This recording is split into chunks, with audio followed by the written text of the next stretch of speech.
Chapter 15 Domum Ursa, Surrey, England, May 31st, 1889. Jimmy sneezed as they breathed in the thick layers of dust which clung to every surface of their cottage. It had been a thrilling adjustment when they first moved into the country home. The cottage felt cozy and manageable, especially when compared to the winding halls and sprawling gardens of Arboreal Manor which they had grown up. Well, they hadn't always grown up there, of course, although most of the time Jamie wished it were the case. The hazy memories he retained of his youngest years were scarred with cold nights spent shuddering on the London streets, begging the harsh and uncaring strangers of the endless city for food and warmth, desperate for shelter against the rain and snow. It was a period largely blocked from their memory. Professor Taurus had speculated that the memories were perhaps repressed.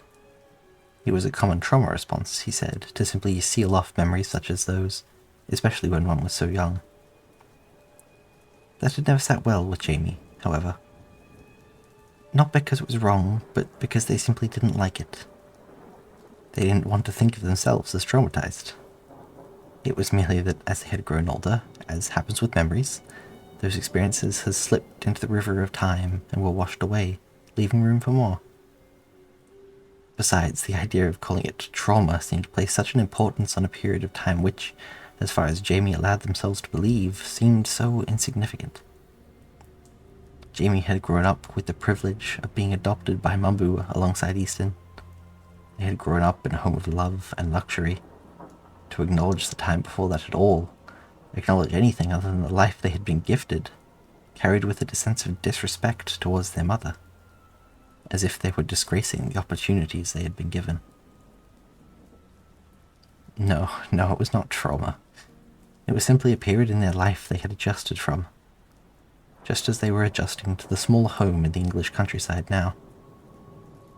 It had been over a year since they had purchased the property from their sibling, and it surprised Jamie how little time they truly spent at the house. He was quite certain he could count the number of total weeks spent living between its walls on one hand. For the most part, they spent their time in London, in the presence of Ray and Athena, or occasionally at home with their mother. Now, moving through the cottage's few rooms with an automatic and unsure manner, Jimmy wondered if it was worth hiring a housekeeper to look after it while they were in the city. Someone to occupy it and take care of the space while they were away. It would require money they didn't have, of course. That was the issue. Money always seemed to be the issue. They could always ask their mother for the funds. Jamie was aware of this. He was also aware that Strawberry would more than likely be happy to supply those funds, except she didn't know about this place.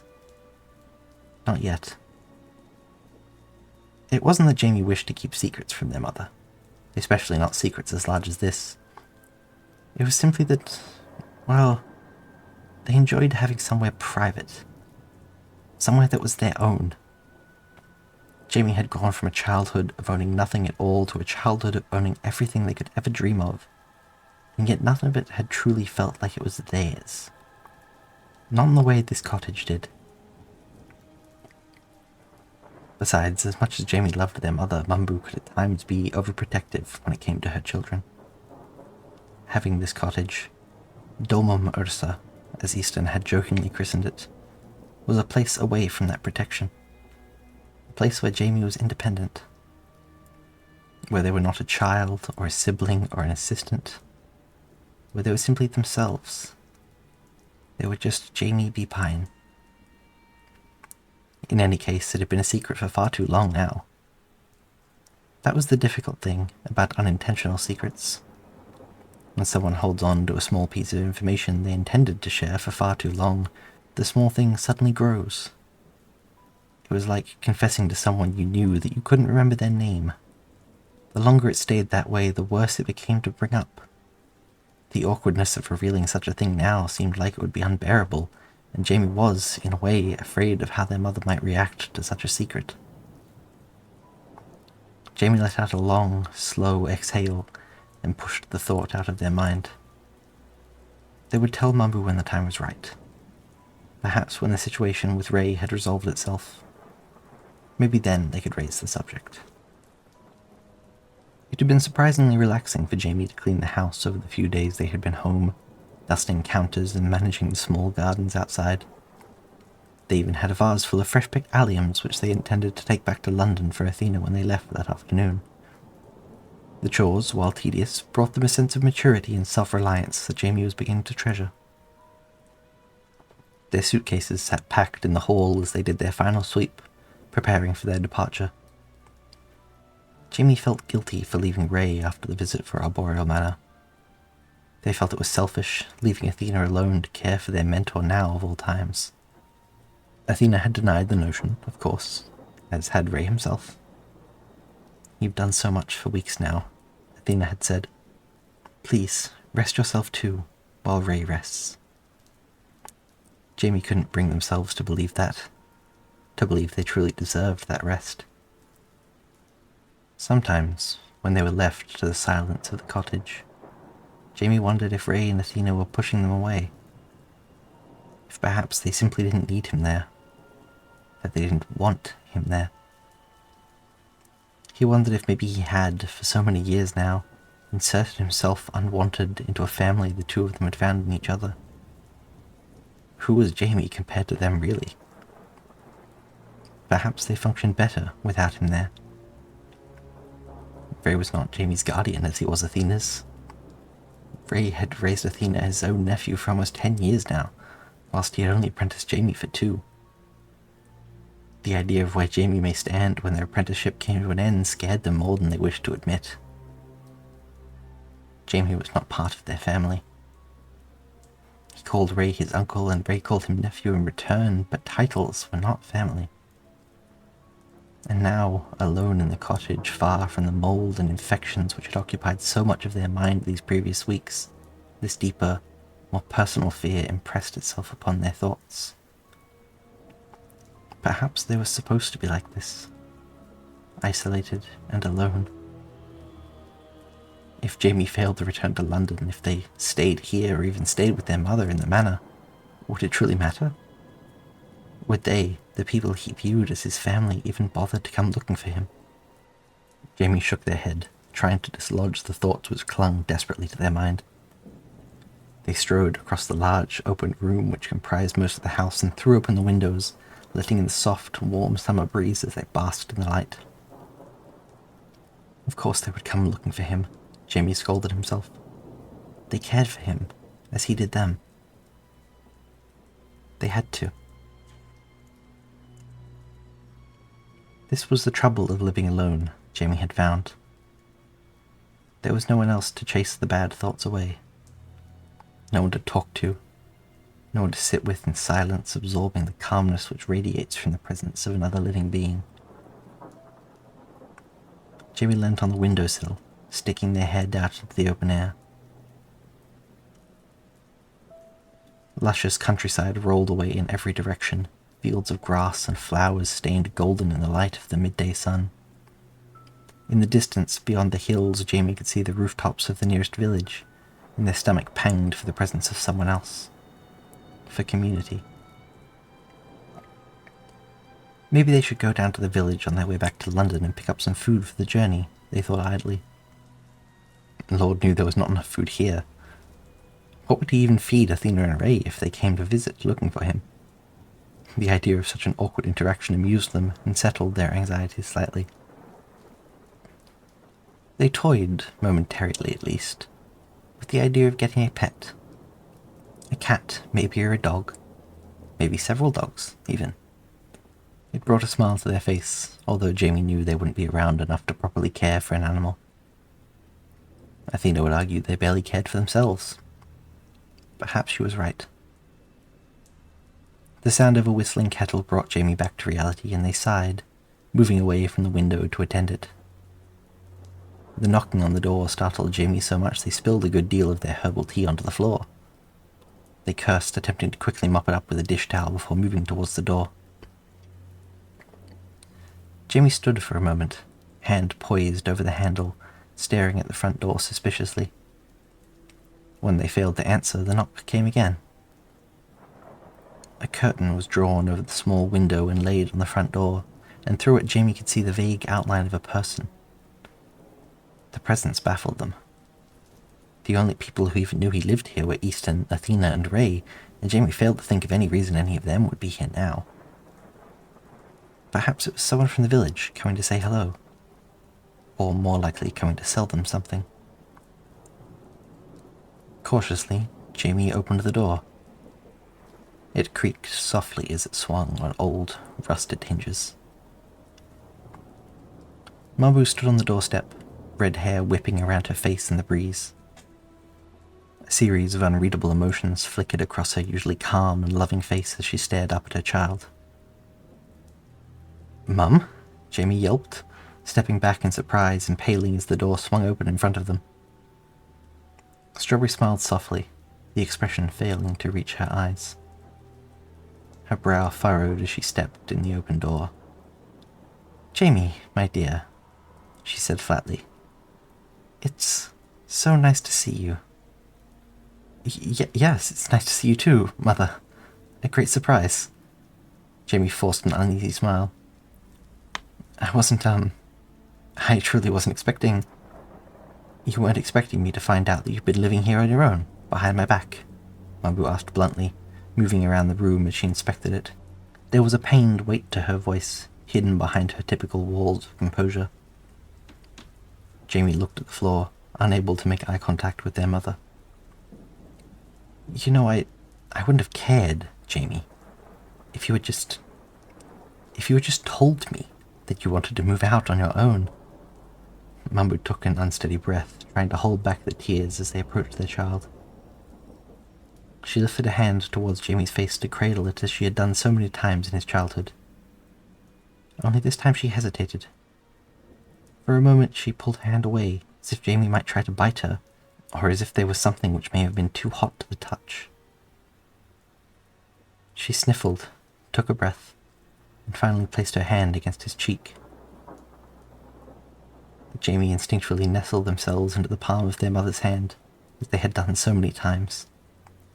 As they had done to Ray on the train to Geneva. "I know," they breathed, trying to stop themselves from crying.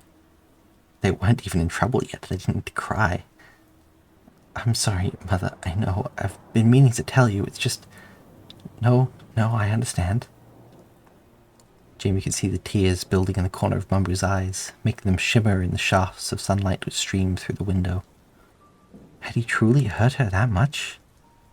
The sight of it felt like a shard of ice digging into Jamie's chest, and they could feel tears creeping into their own eyes. "You're grown now, I suppose. You deserve some privacy. I just would have preferred if you told me yourself. It would have made me feel far safer to know where you were, especially now that..." Strawberry's voice trickled off. Jamie swallowed. Of course, everyone they knew was on edge now. To isolate themselves at this time had been selfish. "I know. I'm sorry." They tried to steady their breathing. Did Easton tell you?" Strawberry nodded, sliding her hand away from Jamie's face. "Yes, Easton told me everything, Jamie. About the cottage and about how..." Her voice faltered as she looked at them.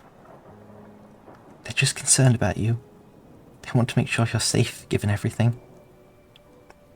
Jamie tilted their head, slightly confused.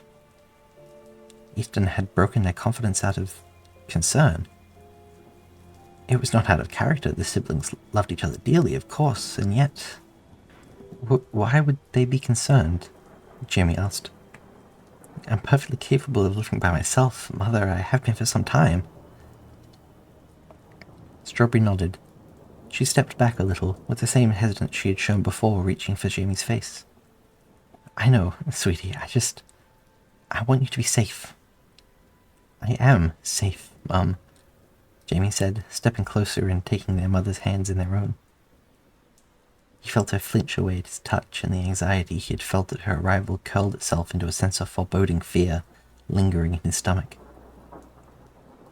"Jamie," Mumbu said quietly, "you don't need to lie to me. Easton told me about the infection." Jamie stood up straight. Ray's infection. Oh God, is he alright?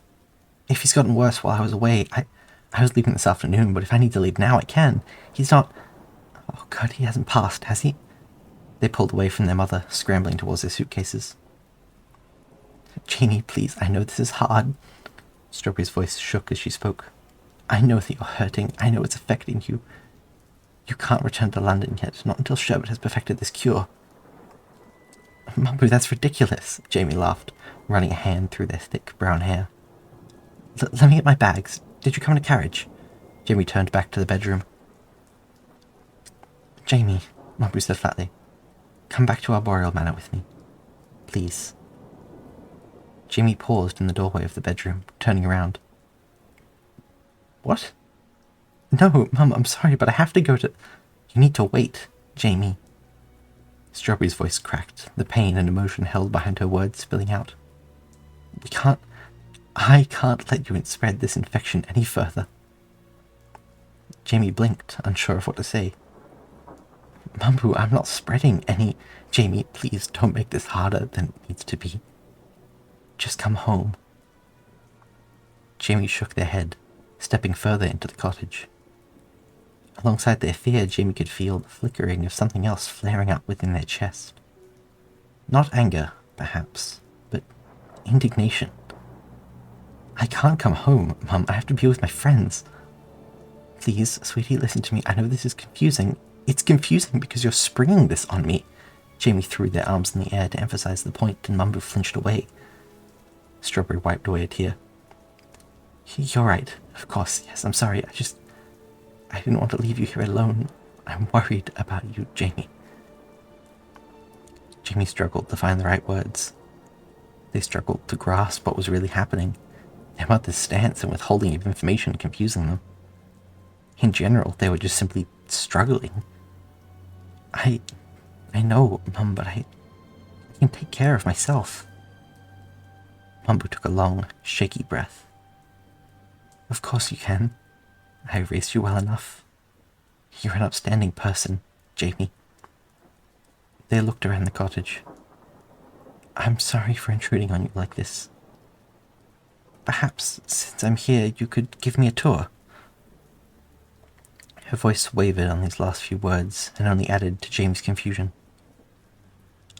Of course. Mum, is everything all right? Yes, Strawberry nodded. Yes, everything's all right, Jamie. Jamie nodded. He offered his arm out to them, and Strawberry nervously linked hers with her child's. Jamie walked through the cottage's few rooms. They could feel the weight of her emotions resting on their shoulders as they spoke, feel Mumbu's arm tense against their own. And, well, lastly, I suppose there's the cellar. Jamie smiled, inclining their head at the door, which hung slightly ajar at the end of the hall. It's not particularly interesting, although I'd like to see it, please, Mumbu said. Her voice was clearer than it had been since she arrived, tense and solid in her words. Oh. All right. Jamie guided her to the door. They used their free hand to take a key from the inside of a small stairwell, looking down at the cellar door. Picking a candle and some matches from a shelf, Jamie lit it. Slowly, the pair crept down the stairs, and Jamie unlocked the door. There's not much, I suppose. It's mostly food and water storage. I have a few non-perishables down here, some barrels of water. They stepped into the small, cramped room, leaving the key in the lock. There's access to the plumbing and heating through that door, and I believe there's a very rudimentary bathroom there too for anyone doing maintenance. Strawberry stood in the doorway, hand pressed against the rough wood of its frame. Tears actively flowed down her cheeks now, although Jamie seemed too far away to see them in the dim room. As they watched the light of the candle flicker and cast shadows on Jamie's face, Strawberry found it easier and easier to imagine the twisting purple infection which gripped Ray, winding its way across Jamie's flesh, nestling in the shadows. Jamie, she said softly. He turned to face her. I just want you to know that this is for your own good. This isn't something I want to do. Mum? What do you... Mumbu stepped back, pulling the door closed behind her. The slam echoed through the tiny house, muffling the sound of the lock clicking shut as they removed the key. I'm sorry, she sobbed, leaning against the door. I'm so sorry, Jamie. Mum? Jamie's voice was frantic. The handle rattled as they tried to open the door. Mum, this isn't funny. Open the door. You need to stay there while you're sick. Strawberry rested her forehead against the wood, feeling it shake against her as Jamie struggled to turn the handle. We can't let you infect anyone else. Shepard and Easton will have a cure soon. I promise. They're going to help you. Mum, open the door, please. Jamie cried, slamming the weight of their body against the wood. Please, I'm not sick. Mumbu, I'm not sick. You have to let me out. Jamie, stop it. Mumbu wailed. Please, just stop it, please. I'm sorry. Mum, please, the candle's burning out and it's dark. I can't see anything. Mum, please. I'll come back soon, with help, I promise, Strawberry said softly. I promise you're going to be okay. You're going to get better. I promise. She kissed the tips of her fingers and gently pressed them to the wood of the door as she stepped away. I love you, Jamie. What do you mean you'll be back soon, Mum? Mum, you can't leave me here. Open the door, please. I can't see anything. Please, it's so dark, Mum. I want to come out. Jamie was audibly sobbing as their mother walked away, and Strawberry had to force herself not to turn around as she walked up the stairs. Please, don't do this, please. Jamie screamed to her until their throat was raw. They kept slamming against the door, harder and harder, until they heard an audible crack from their shoulder and slid down to the cold floor in pain. The candle had long since burned out, now nothing more than a faint, glowing ember of wick and a loose puddle of wax. Jamie scratched against the wood, banging on it with their fists, punching and clawing at the door until they could feel their skin splitting, torn by splinters and force, blood seeping between their knuckles. Please, they whispered. Please, Mum, I'm sorry. I'm so sorry. I should have told you about the house. I should have just... I'm sorry. Jamie sobbed, letting themselves go limp against the door. I'll come back with you. I'll come back home. I promise. Please, I just want to come out. It was no use. Jamie knew that. Strawberry had already left, closing the living room windows and locking the cottage door. They had left him here, screaming into the halls of an empty home, their vocal cords torn ragged by cries and mumbled pleas as the world continued to move on outside, and exhaustion finally overcame them.